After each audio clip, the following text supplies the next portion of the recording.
this fastest path to safe AI adoption and how we can do that with our programmable SASE solution. So welcome up on stage, Annika Garbers.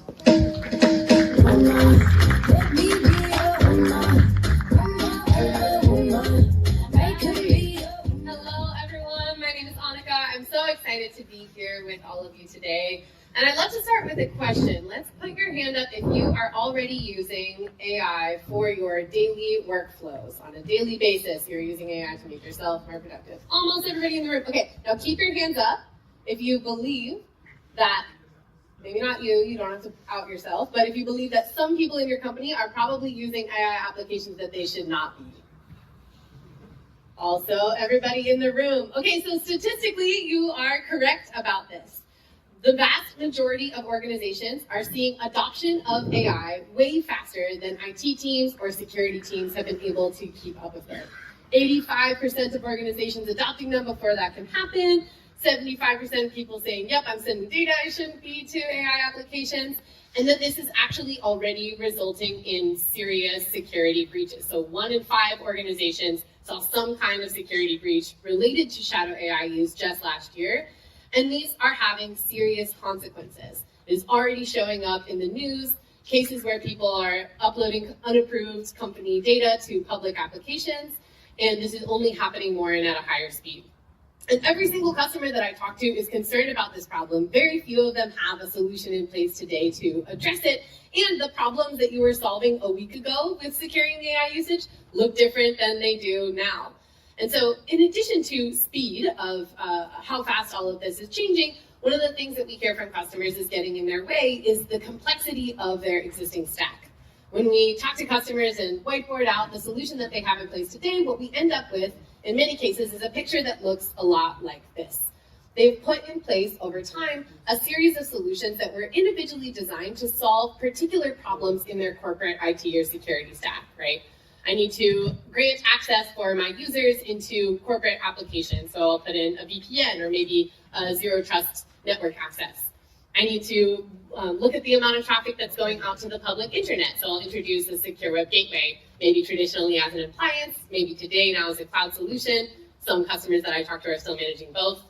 They introduce tools like CASB and DLP to help with cloud security and data loss. And they introduced SD-WAN to help optimize traffic headed out from individual branch locations or retail stores. And if you zoom into any of these individual solutions, they make a lot of sense, right? They solve that problem really well. But when you zoom out and look at this set of solutions all together, plus now you layer on top of it how quickly the landscape of AI is accelerating, what's become clear is that this architecture, this sort of Band-Aid architecture created over time, does not work for customers anymore. The industry came up with this concept of SASE a few years ago to address this specific problem, right? The idea was security and networking, you combine them, you deliver these services from a distributed edge, and you shift a lot of the management of all of these things instead of patching individual hardware devices and centralizing all of your traffic into a single hub, you put it in a distributed cloud platform. And I'll give the industry analysts who came up with this concept a little bit of credit for this. They were a little ahead of their time. At the time when SASE was coined as a concept, there was not really any provider on the market, including Cloudflare, that had all of the different pieces of this solution. But people saw the advantages of this architecture. They saw the demand from the market, from customers who were dealing with that kind of mess of Band-Aid solutions we talked about before. And so they responded and came very quickly to market with essentially platforms that were created to solve SASE capabilities and issues. But what really happened is that we sort of lost the plot along the way. Instead of being delivered as a unified platform, what we see from a lot of solutions in the market right now is essentially some version of the last slide that I showed you, but with maybe like a unified control plane or a dashboard on top. Because companies started either from an SD-WAN perspective or as a secure web gateway or as a zero trust network access provider, and then acquired other solutions or built separate solutions on different networks, on different infrastructure, and then stitch them together. And so what we learned from watching this happen in the market at Cloudflare, we had a little bit of a second mover advantage in this scenario.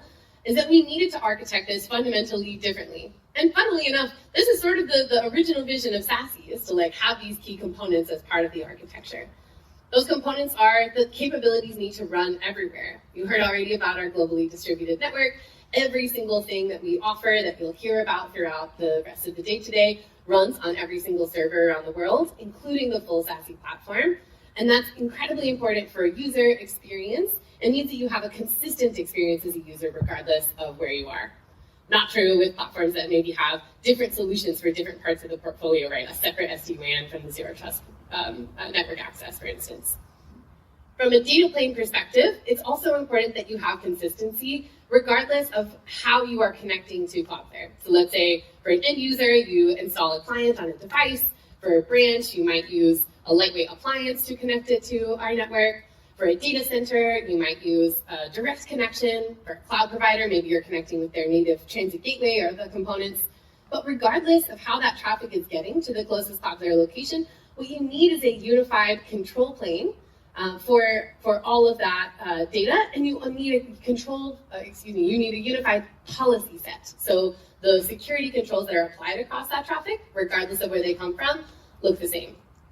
And then this last piece is the control plane, right? One dashboard, one API, one Terraform provider, and then now also one MCP server that is available for you to use to manage and control and configure all of this stuff. And so these are the foundational principles that we use to architect our solution. Again, watching from sort of the mistakes that the providers that were earlier to the market made and trying to assemble it quickly by putting together these disparate components. So those are the architecture decisions that we have made. How does this actually translate into helping provide for you a fast path to safe AI adoption? Well, our argument is that you don't actually need a different security paradigm for this set of problems.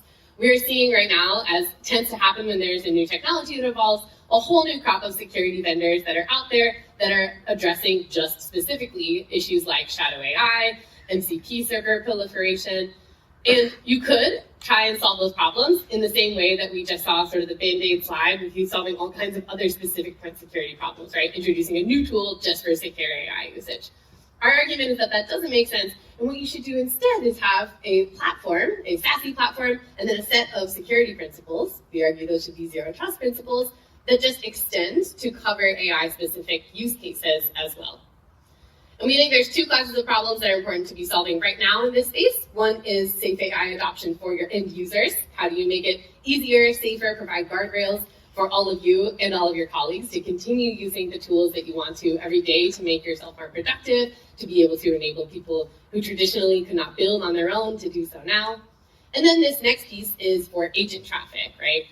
Making sure that you can govern, manage, view, control the actions that agents are taking within your organization. So what does this look like concretely? Let's start with the securing the workforce use of Gen AI.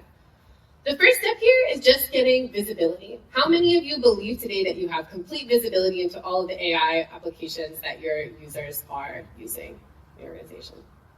One person. All right, you discovered some magic that no one else I've talked to has been able to figure out yet. Because generally the answer here is like, no, we don't know what people are using and for what applications. So Cloudflare can help with this. We have Shadow AI and Shadow MCP visibility tools, starting with things like analytics and logs. And then we also try to make this easier for you by doing stuff like adding confidence scores for specific AI applications. We take in a whole bunch of different signals to help you get an automatically generated level of confidence for the different apps that your employees are already using. So those are, some said is sort of generic to all SaaS applications, basic security checks on what the app is doing. But then there's also signals that are specific to AI applications, including stuff like the presence of a model card, which is a set of publicly available information about AI models that includes things like the system dependencies, the limitations of the model. And so this is just one example of the signal that we use to help provide a confidence score or a risk score for AI apps and models specifically. If you've got a really solid available model card, stronger confidence. If there's one that isn't there, it's incomplete or it has red flags in it, that'll be lower. And so, of course, you have the ability to customize the types of access that you want to give for your employees, and we'll talk more about that in a second. But if you're just like, look, I have no visibility around this today at all, and I want to start getting some control or understand how widespread or bad the problem is, We make that really easy for you with a whole bunch of these built-in defaults, including things like the AI app confidence scoring.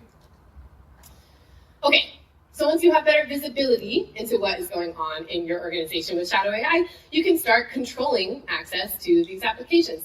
And again, the good news here is that the same principles of zero trust, so things like authenticating and authorizing every single request, granting access to individuals based on identity, and to single applications instead of entire networks to allow lateral movement, all of those principles still apply. And you have capabilities today within the Cloudflare platform in the same policy builder that you would use to grant employee access to other kinds of applications for AI-specific apps. If you aren't already using Cloudflare for Zero Trust Network Access, no worries. We're actually seeing a lot of adoption where customers are starting today with just these specific use cases, and then they are expanding quickly to transition to our platform for other Zero Trust use cases for access to non-AI apps. But what they've found is that there's just limitations of the platforms that they have in place, either traditional VPNs or first-gen Zero Trust providers, and they can't get the visibility and control and granularity of access that they want in their current provider. So they're starting by solving the Shadow AI problem with Cloudflare and then adopting the broader platform over time. All right, so once you have the visibility and you put some access controls in place, then you can get more fine-grained with it by governing exactly what data is allowed to flow in and out of your network and your organization, and essentially how people are able and allowed specifically to use these applications. So you can do things like isolate AI applications. You can automatically load LLMs, for instance, in an isolated browser and control things like the ability to upload or download company data. You can restrict the actions that users can take within AI applications. And then you can also do full logging and guardrails for AI prompts. So you can prevent, for instance, someone from accidentally uploading a whole bunch of secrets information to a public GitHub repository using a GitHub MCP server, which is something that maybe in previous workflows, if you're moving a little bit slower, being more careful as a developer, doing more by hand, maybe you would capture that type of error. But if you're moving very quickly using AI agents to write your code, you might not catch. And so it's helpful to be able to put these specific guardrails in place. Okay, so we've got the visibility, we've got the controlling the access to the AI applications, and then we've got the controls for data loss prevention. And this is really where we've invested in our Cloud Access Security Broker, or CASB, and our data loss prevention, or DLP tools that are part of our platform, is on helping with these new and burgeoning use cases around controlling the data that is shared specifically with AI apps.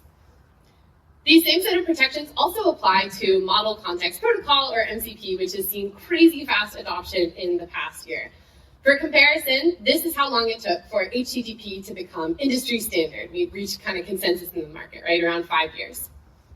For comparison, here's MCP. The adoption curve has been crazy. It reached industry consensus within just 6 months. And this is incredible news for developers because it means that they are able to build faster than ever, right? There is an MCP server, sometimes sort of officially blessed by a provider, sometimes just homegrown and vibe-coded by a developer, but available for pretty much every public API that you could think of. You can search and find one that someone's created and posted somewhere. So awesome for devs, but very, very scary for security teams because there is now a proliferation, not just of Shadow IT, not just of Shadow AI, but specifically of Shadow MCP servers, people that are finding these available on the public internet, they're downloading them, and they're running those Shadow MCP servers locally on their own machines. And in this case, as a security person or an IT person, you have very little visibility into what is going on. And this is essentially a reinstatement of like an early 2000s era security problem, right? Someone could potentially download an MCP server that includes straight up malware and be running it on their local machine without knowing and without you having any ability to view or control it. So Cloudflare is the only platform that has a holistic solution to this problem, to the Shadow MCP problem. And we think that the architecture should look something like this. There's 3 main parts to it. The first one is the ability to host MCP servers remotely on the Cloudflare edge. This gives you more visibility and more control than if your developers are downloading them and running them locally on their own machines. And just like everything else that you host within Cloudflare, when you host an MCP server, it's available everywhere in the world. You don't have to worry about the locations, the redundancy, the capacity planning, none of that. It automatically scales and is available globally for you and your team of developers in seconds. host the MCP servers on Cloudflare. The second piece is setting up MCP server portals. This lets you aggregate trusted versions of MCP servers, both those ones that are hosted on Cloudflare, like I just mentioned, but then also MCP servers that are hosted elsewhere. You can control how developers get access to those portals, and then they can integrate it with whatever coding agent that they're using. And so if they're living every day in Claude or OpenCode, they can set up their default gateway to point to the MCP portal that you have configured, and then automatically get access to your trusted list. So think about it like a controlled app store of MCP portals, which we've actually seen dramatically accelerate developer workflows because they suddenly have access, if you can set this up and grant them to it, to a whole bunch of blessed resources that they can use. And so you don't have people doing duplicate work or using different versions of MCP servers that are hosted in different places on the internet that, again, might be unreliable or untrusted. So host the servers that you can on Cloudflare, use the MCP server portals to aggregate and control them. And then you can add zero trust policies, just like the ones that we talked about for users accessing applications, to these MCP servers that are gated behind the portal. And then you can manage the actions that are allowed for developers and for coding agents that are interacting with each MCP server. I've said MCP server probably as many times as is possible within a single presentation, so we'll move forward from here. But if there's one takeaway, is that there's one single architecture, right, end to end, and Cloudflare is the only platform that has this. It's part of our SASE platform. We think these controls make sense to live, again, in the same place. We are already controlling who can access what within your private network and within the public internet, and this is just an extension of those existing capabilities. Our goal overall with all of this stuff, the AI controls as well as the rest of the platform, is to be undeniably, absolutely the easiest platform to use. One proof point for that today is that we're the only SASE provider that has a free plan. And this matters to enterprises because there are millions and millions of users that are beating up our free plan every single day. It would be impossible for us to support that volume of free customers or customers that buy a limited set of seats on a credit card with human support. And so we have to make the platform super easy to understand, use, troubleshoot, manage, configure. Our documentation has to be really solid. And we have to have really good tools like our infrastructure as code providers, and again, the publicly available MCP server for managing all of this stuff in order to serve essentially the masses. And then that work that we've done into making it easy to use for everybody means that it is easy for you to use as an enterprise or as a Cloudflare partner to manage on behalf of your customers. And this is our commitment, is to continue being the easiest to use. Two examples of how we are doing this concretely beyond having the free plan is we have made it super easy for you to manage and feel safe and secured with post-quantum cryptography, or PQC. Does anyone know the estimated date when computers will be able to break traditional encryption, when we'll have post-quantum computers that have that capability? Someone said 2030? Any other guesses? 2028? Yeah, so we thought it was going to be 2030-ish. Of course, this is like an estimate from scientists that are working on quantum computers, right? Earlier this year, we heard that that deadline came in to 2029, and there is even speculation that it might be as soon as 2028. So this is a more urgent problem than we traditionally had thought, right? We thought we had years maybe as an industry to solve for PQC across our overall technology stack. But not only do we not have that amount of time, if you have sensitive data today in your organization, then you are at risk for harvest now and decrypt later style attacks, where attackers, if they can infiltrate your information and get access to data that is currently encrypted, they might be able to just sit on it and then use it years into the future. And so this is super scary, but Cloudflare has your back. We have you covered. This is part of being the easiest to use SASE platform, is that if you're using Cloudflare, we already have end-to-end post-quantum encryption in all of our SASE capabilities.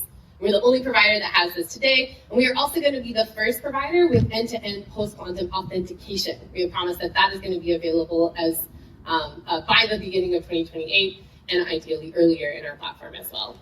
And so this means that if you're a security person, you're worried about this set of problems, if you're using Cloudflare, it is already covered. If you have auditors, regulators that are asking what's your plan for PQC, again, Cloudflare's got your back. So that's one way we're making it easy to use. And then the last thing I'll give you, just as a quick teaser of what is coming up next, is the Cloudflare One Stack.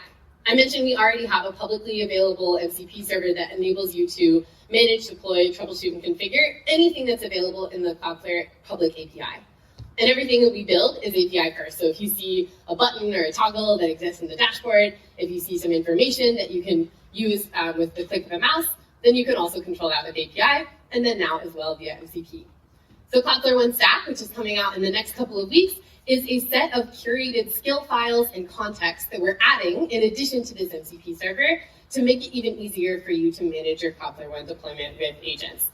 And we keep hearing that this is super important for our partners because the entire ecosystem of how IT teams work and manage their technology stack is changing.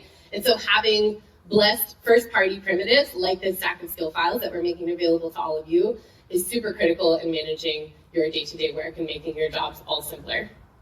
So if you're interested in early access for this technology, or if you want to learn more about anything else that I talked about today, come find me. I'll be around all day. Thank you so much for listening, and I'll hand it back over to Tobias. Thanks a lot, Annika, for a great presentation. So we have a couple of questions I picked. All right. The first one is about internal networks. So how is Cloudflare able to provide network and security to internal network of an organization? Will it remove the requirement for firewalls or the security measures that has been in place for years? Yeah, totally. So maybe I didn't make this explicit. If you have a source or destination of traffic that is connected to the Cloudflare network, all of our security tools work for both public-facing and private applications. So for an end user, that might look like putting a client on their device. For an application within a cloud or a data center, that might mean connecting it with an IPsec tunnel, an interconnection, some kind of mechanism that enables us to put the private traffic inside of a tunnel to get it to Cloudflare. But then once your private traffic is connected to us, you have essentially access to, think about it as like a big virtual private network mesh that is deployed across the entire Cloudflare network that enables end-to-end connectivity.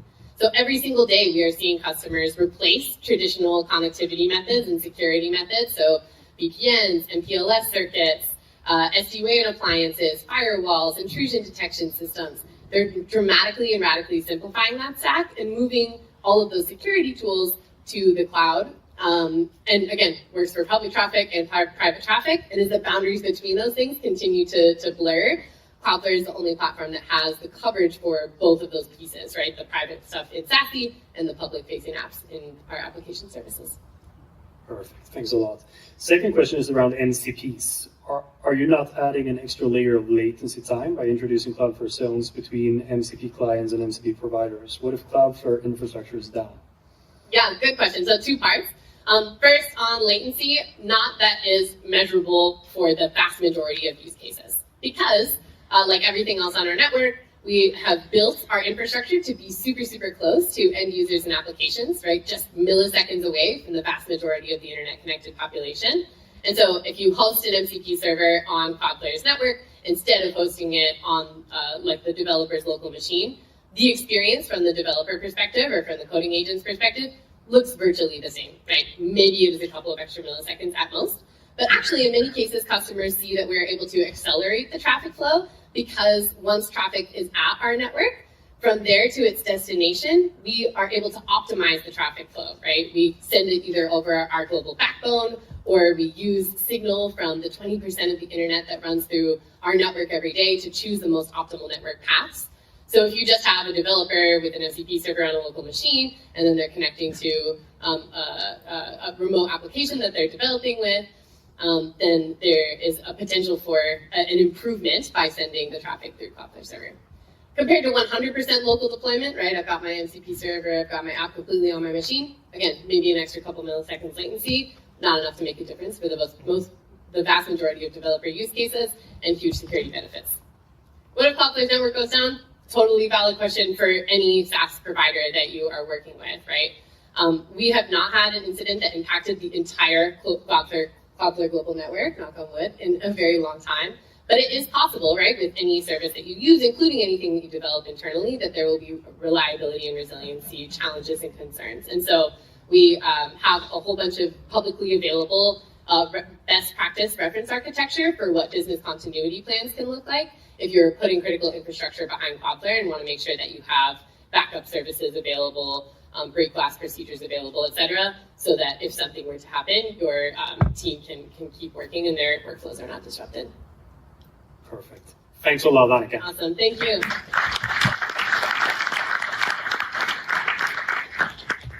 All right. There's not a well-anticipated moment of the day. You're going to stretch your legs, find some new connections. There is some fika outside of the doors. Please make sure you visit the demo booth, pick up your pin, look at the AI-powered coffee machine, and please be back here at 15:10 sharp for the next session. Thanks, everyone.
If this was everything was ready, I would just place the order now, but because...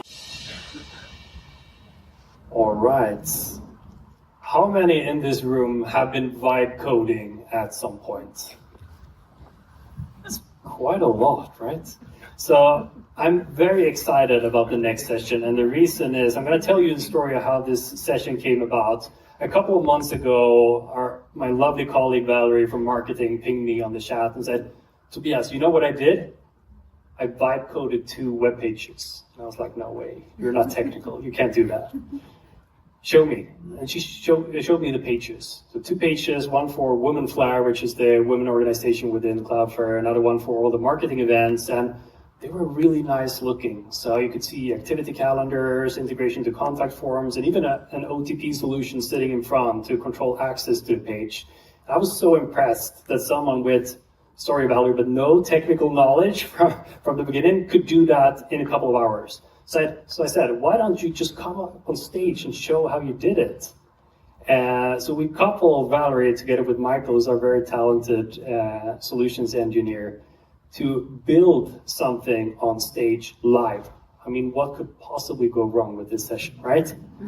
So with that, we have our tech wonder from Norrköping, as well as our vibe coding marketeer from Florida. Welcome up on stage, Michael and Valerie.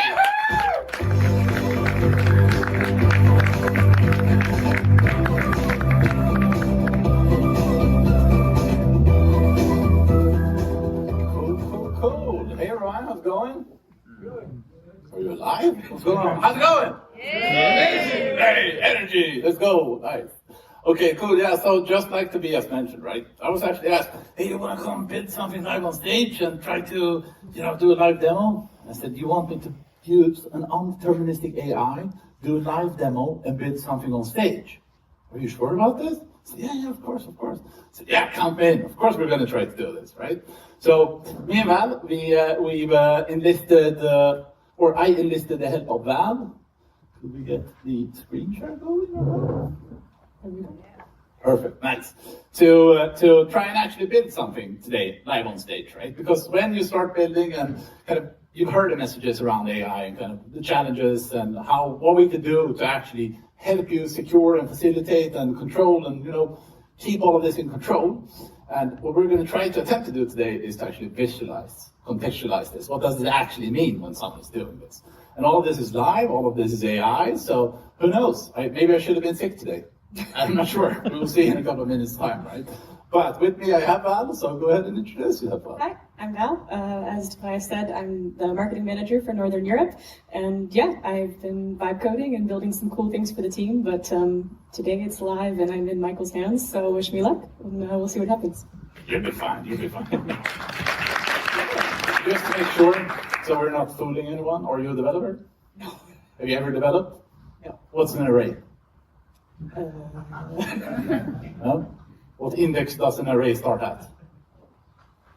7. Yes. Great. How did you know? Genius. Jesus. Okay, cool. So we've established the fact that you are not an engineer at least, right? Yeah.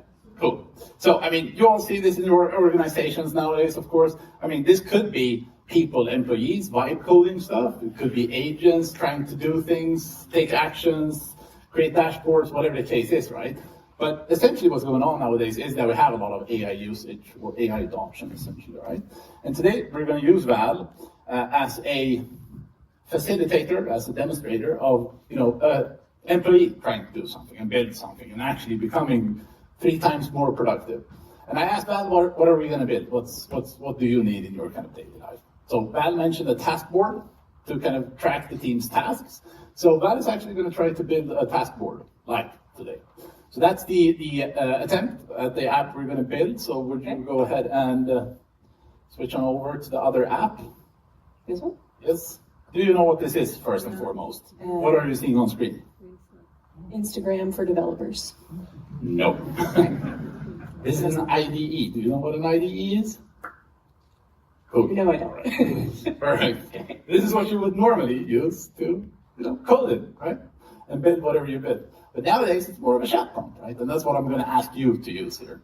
So please go ahead and prompt the AI. In this case, we're going to use Cloudlare. It could be animal, but go ahead and prompt this to actually build your task app. So again, this is pretty live. I have, of course, set up some rules and some guidance to hopefully make this build what we need initially and not be totally in the dark here. So with a bit of luck, this should actually hopefully code an app for Valerie and deploy it onto Cloudflare. Now, this could, of course, deploy anywhere. Now, you could use our own sandboxes, our own containers. It really doesn't matter, right? Or if you use AWS or anything to host whatever you build. It could be anything, really. In this case, we're going to build an app. We're going to deploy this onto Cloudflare. It's a tasks app, so it's a standard CRUD app, essentially. Please press yes on the screen. We are going to deploy it to Cloudflare, and then, of course, this is now going to expose a couple of normal scenarios that poses a challenge when someone like Val, that does not know what an array is, when she starts coding stuff, right? And I'm going to deploy it.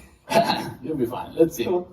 So we're now going to deploy this. It's going to use one worker to deploy the front end, and we're going to use the database to actually store the tasks in. Hopefully, this doesn't take too much time. There we go, 10 seconds. Should also output a success, I hope. Let's see. Should I have been sick today? Yes or no? Maybe. Oh, there we go, nice. Seems to continue. It did deploy everything, so far so good. Now, you don't have to focus on the details here of how we're doing this. It's just the fact that we're deploying something, right? So now we have a URL. This is just a custom domain. You could go ahead and pop back over to Chrome and then into your tab. And let's see if we can actually open an app here. Look at that.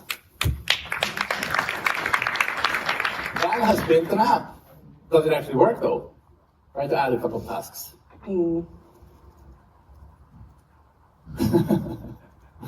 Yeah, cool. Seems to be working. Would you mind refreshing the page just to see that we actually persist the state as well? Yeah. We do? So it's not fake, apparently, which is kind of cool, right? But this kind of exposes the first issue right now, right? So, and this is actually a true story of the actual app that Tobias mentioned that Val built. She built something initially and she said, oh, I deployed this. This is so cool. There's a bunch of internal information here. And then it's available to everyone on the global internet.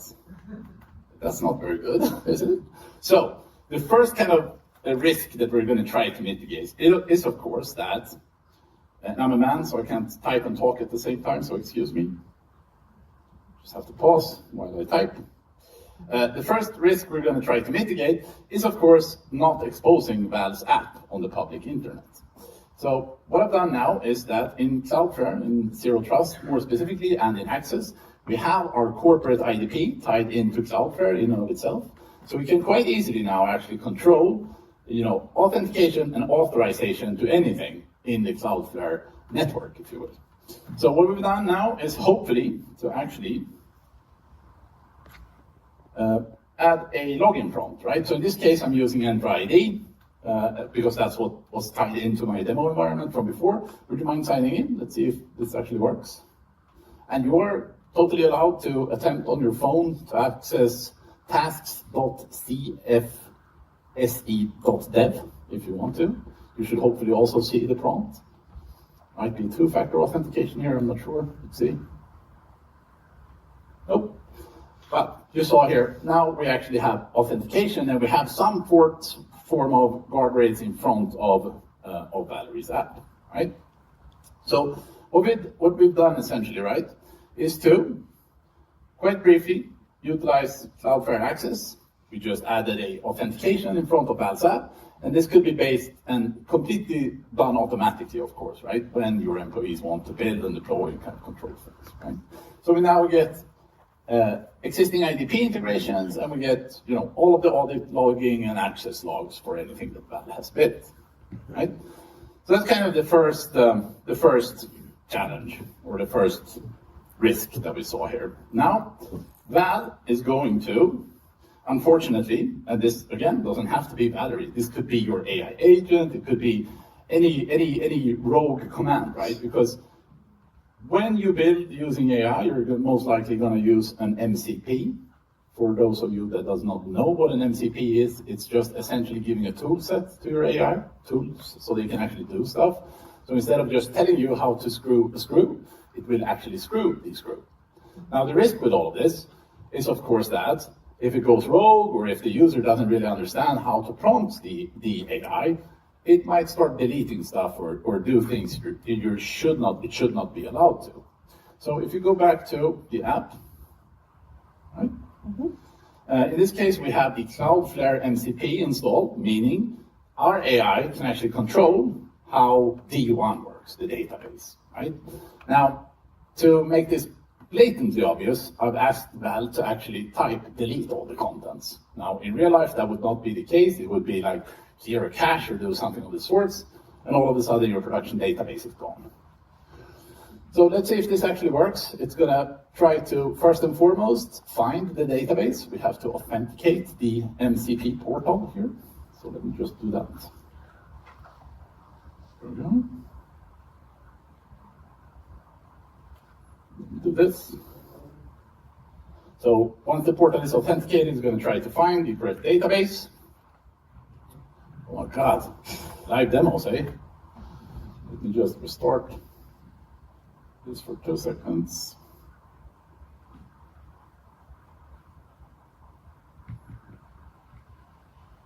There we go. Let's do this.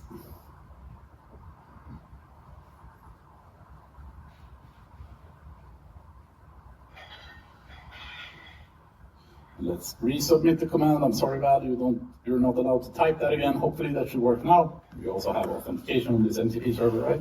But by default, MCPs, the tool sets, they all run locally. There's no way to centrally control those, right? Which is a risk in and of itself, because an MCP server contains a set of tools. And this set of tools might be something you need to limit or provide some form of controls on. So you can see that the AI actually found the database in use. It's using the MCP, and now it might have actually deleted all of the contents. Would you mind going back to your app for me? And then just hit refresh on that. And you see, all of the content is gone, right? And this just symbolizes something that actually happened at Cloudflare. We actually had an engineer accidentally, very early on last year, delete the database that was in production, right? He did not, of course, type delete the database, but due to running AI and kind of whatever happened, the sequence of actions that happened, the database actually got deleted, right? So we need some form of central controls around all of this, right? And this is where we introduced something called a MCP server portal. In this portal, you can then actually define the different MCP servers that you want to allow. In this case, we have engineers. Engineers are allowed to use any tools and do anything with anything in the Cloudflare MCP server. But what I'm going to do now is to add MCP tools for marketing, which means you're not allowed to delete databases, essentially. I'm just going to add a few more tasks here for you, Val. Let's refresh the page. Just make sure that works. Cool. And then we're going to authenticate the new MCP again. Just make sure that exists. Give it a couple of seconds. And then why don't you go ahead and try to delete the database contents again. As you saw, I added a couple of new entries into the database, but hopefully, if everything works as expected. Now, this would normally be, of course, not something you sign into the dashboard and you do all this, right? This is either the agent's identity or the group memberships or something of the sorts for the employee in this case. Live demos. AI is non-deterministic, so we're going to do this. I'm just going to copy this real quick so we don't have to retype. Then we're just going to do a quick restart again.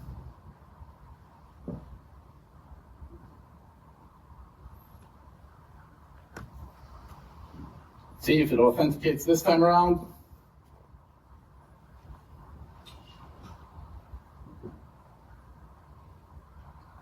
Wow. AI demos, eh? Told you this is scary stuff.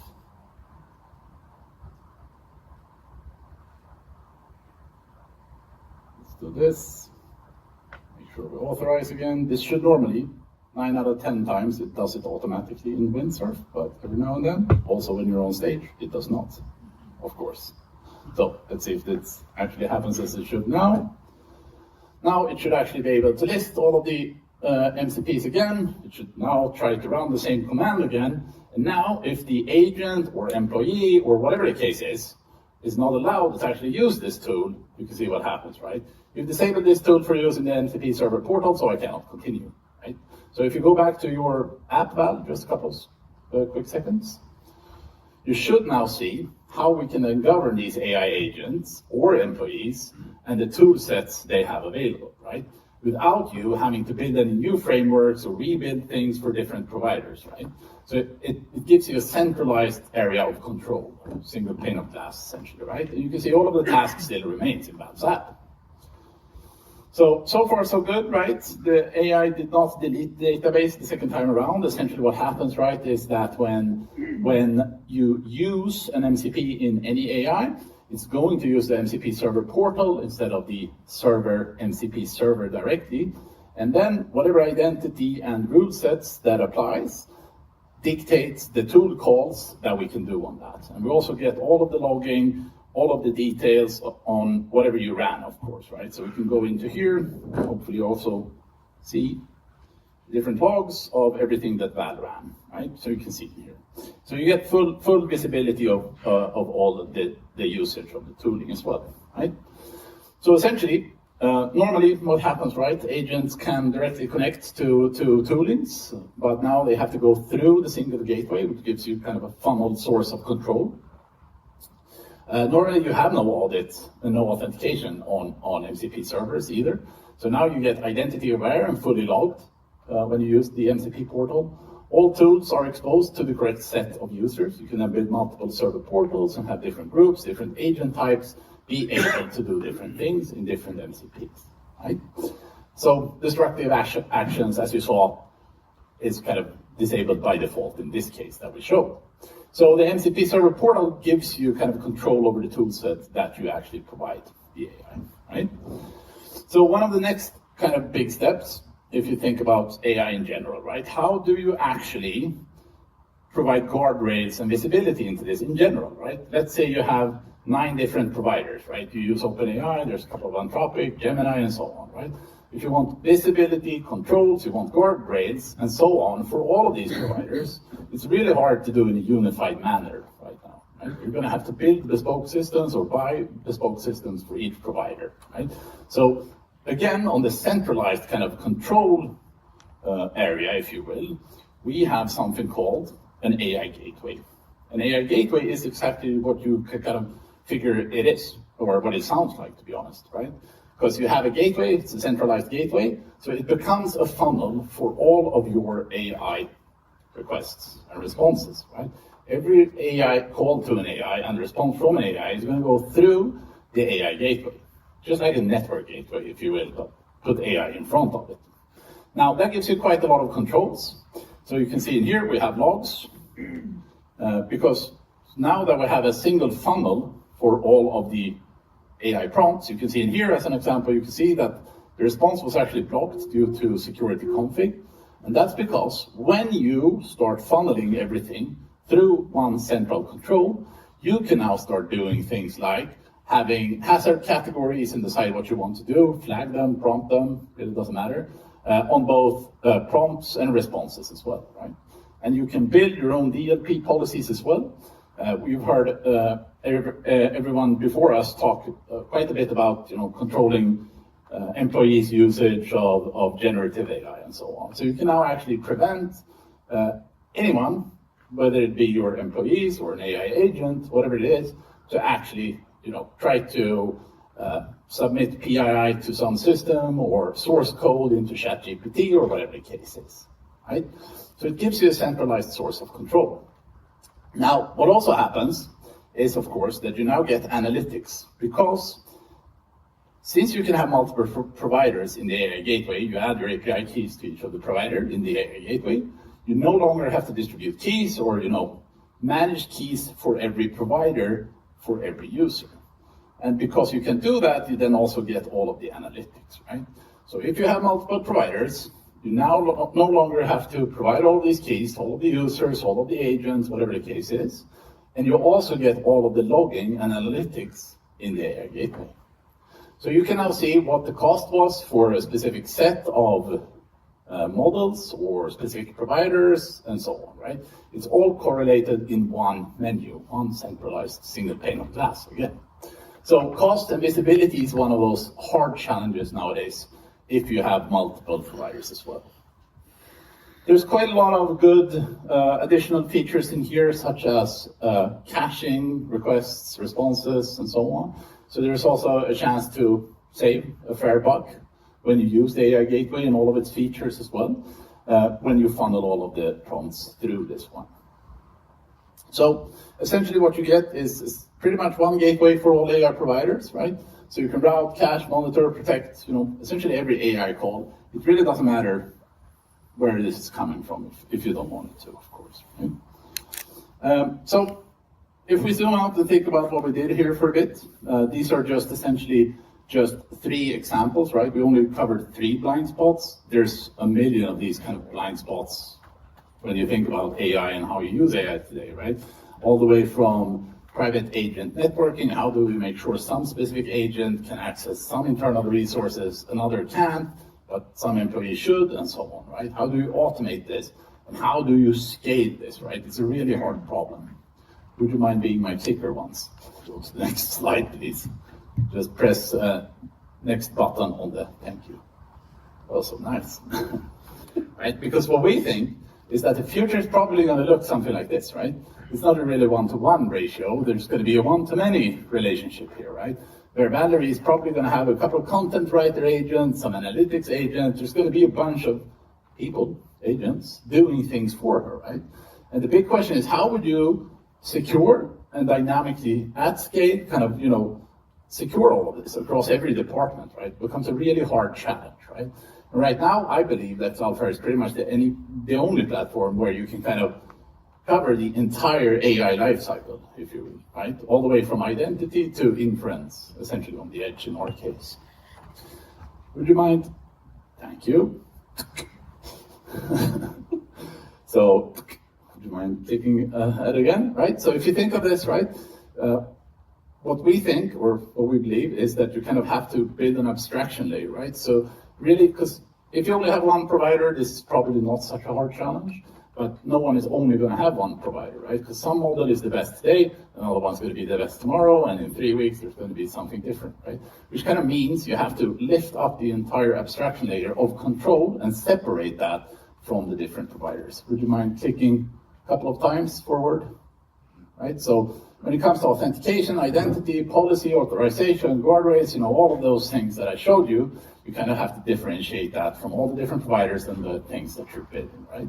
So this is kind of what we're thinking, where you kind of lift the controls above the providers and have one control plane for every provider, every agent, every employee, right? And it's a unified way of controlling this, but it really doesn't matter what you're trying to control below.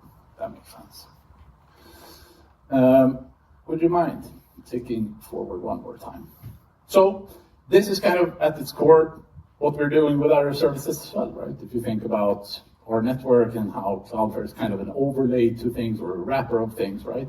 It's correct by default, you're in control by default, you can be compliant by default and cost optimized by default, and globally available by default.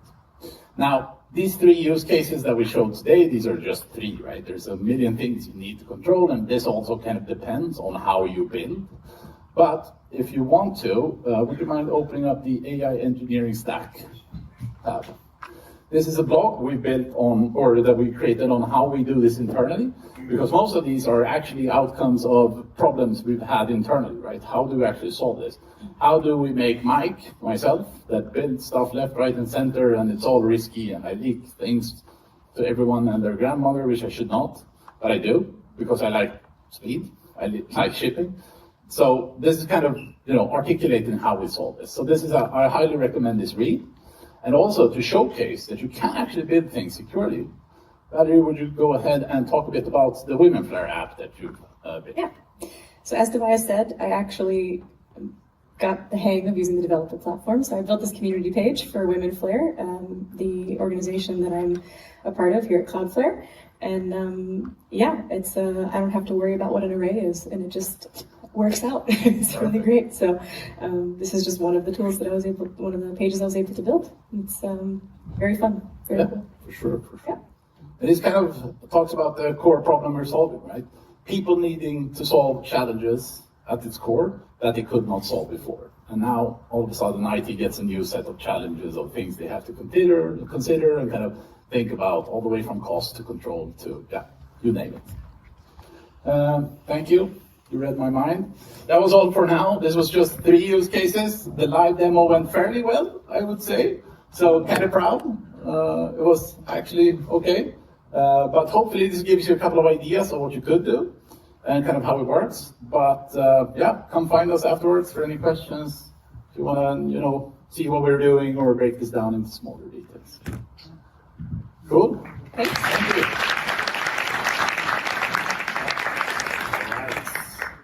Thanks, both of you. There's one question I picked out, actually. And that question was around latency. So when you add this middle layer, how will that affect latency for the applications? I'm an engineer, so the answer is it depends. It's never straightforward, right? So because we also use AI to do, if we want to do DLP and so on the queries or responses in themselves, then of course we're going to add more, because we do a second set of inference on the inference, so to speak. Because we're actually, trying to understand what's going on in the question. In that case, it's of course going to add latency. If you're not doing any of those things, then it's minute, or could even actually speed up communications, because the user is going to be faster due to our network in and of itself. So the answer is, unfortunately, it depends. But it depends. It could be faster and it can be slower, but it depends. That was the technical answer. I think also Annika answered that partly earlier with the SASE part. And I mean, yes, if you're running a live fighting game, that might affect what you're running, but in most of the cases it will not affect, because you have it on the edge very, very close. So I guess that's... Thanks a lot, Michael. Thank you. All right. We're going to shift focus completely. And So now we're doing the ordering process. This is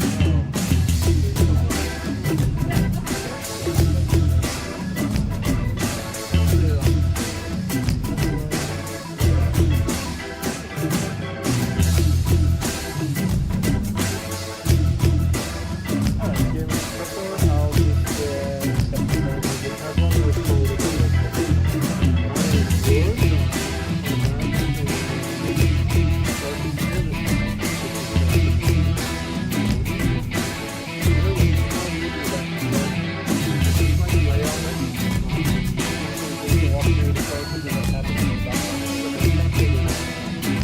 But essentially, the order queue is the application is served by workers query. All the statuses are in that database. The workers AI inference and the Cloudflare GTM is handling all the prompts that I'm sending in to find what coffee I want. Next up is the order is put in the queue for the machine. Now there's a